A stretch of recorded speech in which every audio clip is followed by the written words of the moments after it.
there needs to be kind of much like on the other side where, Mr. Trump needs to turn over his tax returns. I mean, that's just part of the game of running for president. Yeah, I've never seen anything like this in my lifetime, and I'm sure you haven't either. But yeah, both these candidates are unlikable, and both these candidates are struggling to convince voters that voters' lives will be better with these people in charge. That's kind of his nature as president. I think he's going to say bold statements and then see how the people react.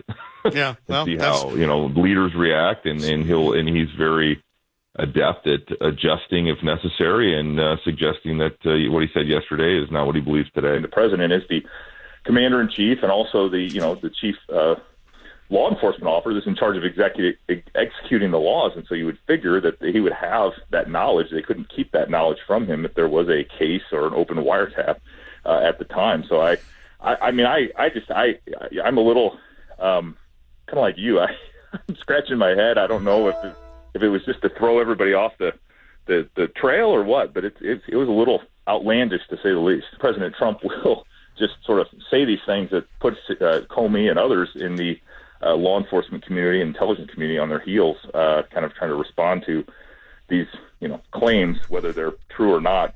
I guess we'll have to just wait and see. There's only one of two answers. One is that the new president discovered this information as he assumed the position of president, or he's completely made it up whole cloth. Yeah, right. And yeah, I really feel, based on what we've seen so far, I don't think anybody can answer that question yet. That whole sentence about, we've talked 3 times and you've told me I'm not under investigation. I mean, for a president to include that in a letter of termination is just, I've never seen anything like that. And it's so self-serving that and almost, it's unprecedented. I've never seen anything like that before in my life. And it just struck me as so odd and unusual that, I kind of had to chuckle when I read it. It was gratuitous. It was self-serving, and it can't be confirmed.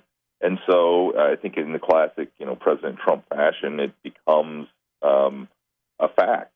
He's very effective at these kind of, these statements that either can't be verified or, sort of fly under any way of confirmation. So it was really a strange statement, and it'll be, history is going to continue to move forward and I guess, reveal whether these statements are true or false, but it had no reason to be in that termination letter other than to, I guess, help the president feel like he's not being looked at. You have a president that, it's sometimes a little unpredictable, to be generous, and it's, I don't know if Jeff Sessions feels comfortable where he's sitting right now, and he may wish he was back in the Senate. Sometimes I wonder if anybody has a presence here, if he just kind of watches the news accounts and responds to them, which is a little dangerous. On the issue of race, this is horrible what we watched play out on Saturday, and the president's comments were woefully inadequate.